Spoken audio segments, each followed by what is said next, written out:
High schools did really, really well. Mendenhall Elementary had a really, really good year too, and their QDI should go up. Magee Elementary, you know, we've been in a transition with leadership there. We've got a brand new assistant principal, Dina Smith, coming in. Jane Griffith's still there. Kathy Swan is spearheading that. She's our principal. And instead of going downhill like they've been several years, they've kind of plateaued, and we're hoping that they're going to be on the upswing now. But that they've stopped the bleeding, so to speak, and we're looking for great things out of them. Now, just 3rd and 4th grade are tested at the elementary schools.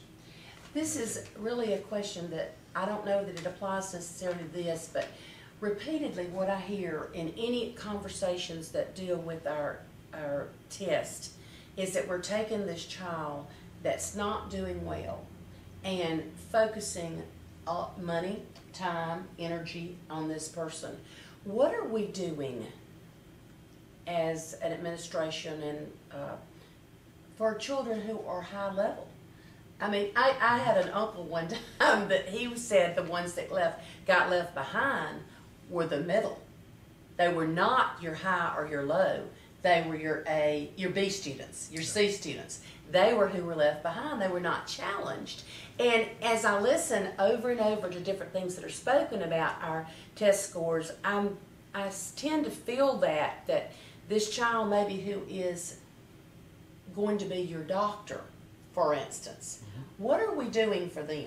Well, it's interesting because, you know, we always had FLAG, which was advanced kids got into FLAG and did all this enrichment activity and all that.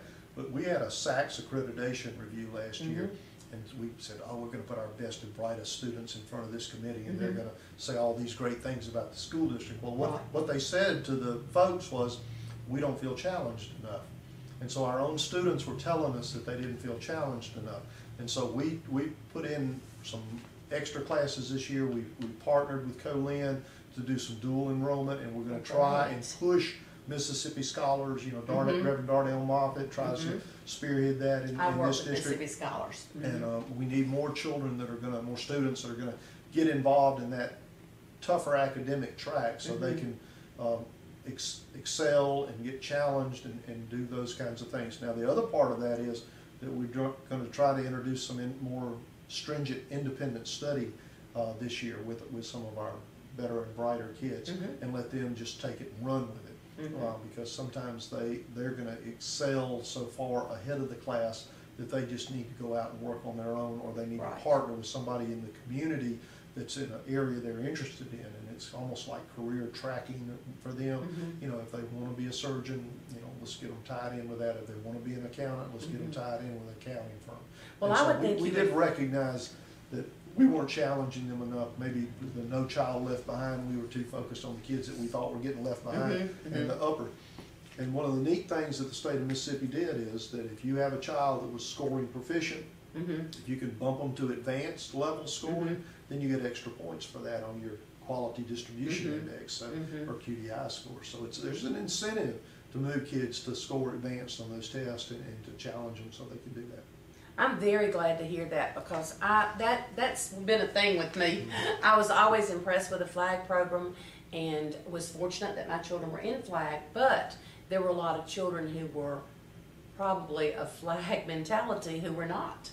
And that they were the ones, to me, that were in the gap. And that's so interesting. I'm real pleased with Mississippi Scholars. I think Darnell Moffitt has done a fantastic job with that. And it is something that, as a parent, you need to be sure that if you've got a child entering 9th grade, right, that you check this out.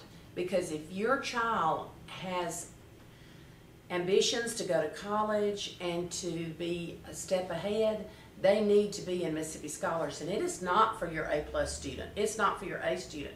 It's for your BC student. And I think so often that is overlooked. But that's very interesting. I'm so glad to hear that. And one of the things that we did is kind of to incentivize that. If you take some of these tougher level courses, we give you extra weight on your GPA. So it used to be that if you just took math, you got an A, you got a 4.0. Well, now if you take hard math or advanced calculus or something like that, you might get a weighted credit, so you could get a 4.3, you know, weighted score on your grade if you had 100 or average or whatever. That's interesting, So, because I used to hear people say, well, you know, I can finish with a 4 if I take these classes that are not as difficult. And you know, you just wanted to scream, but that's really a yeah, good. so we're that's a good- incentivizing the effort to take the tougher classes and to try to challenge yourself as well.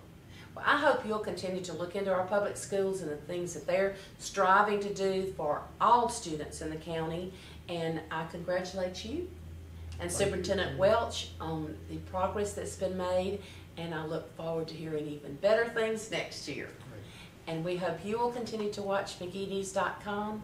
Let us know of any person you would like for us to talk with, or if you'd like to come and talk to us. We'll be glad to talk to you too.